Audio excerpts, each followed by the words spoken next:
Magandang hapon sa ating lahat. Narito pong ating magiging lagay panahon ngayon at bukas. Ang amihan or northeast monsoon ay patuloy pa rin nakakapekto doon po sa northern Luzon.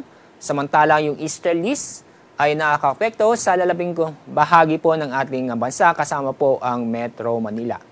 Kaya ngayong araw, makakaasa pa rin tayo ng malinsangan na panahon. Kasalukuyan, wala po tayong binabantayan na low pressure area o bagyo sa loob ng PAR at ganun din po sa bahagi po ng ating dagat ng Pasipiko.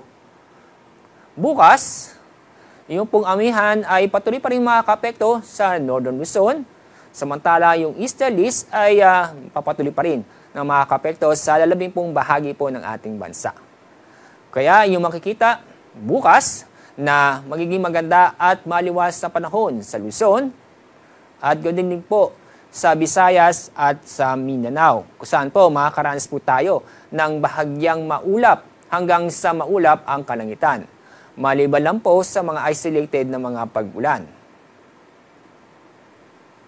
At sa ating extended weather outlook, sa mga lugar po sa Luzon, at ganoon din po sa Visayas, at silang bahagi po ng Mindanao, ay patuloy pa rin makakaranas ng fair weather, kung saan makakaranas din o magpapatuloy na makakaranas ng bahagyang maulap hanggang sa maulap ang kalangitan, maliban lang po sa mga isolated na pag-ulan. Pero sa mga kababayan po natin sa Metro Davao, sa araw po ng Martes at sa Miyerkules next week, magiging makulimlim ang kalangitan na may mga tsansa po na mga may hina hanggang sa katamtamang pag-ulan. Kung minsan, may mga malalakas ng pag-ulan.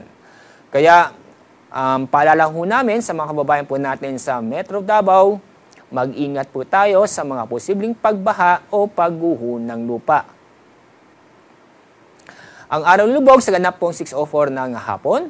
Bukas, ang araw sisikat sa ganap na 6:12 ng umaga.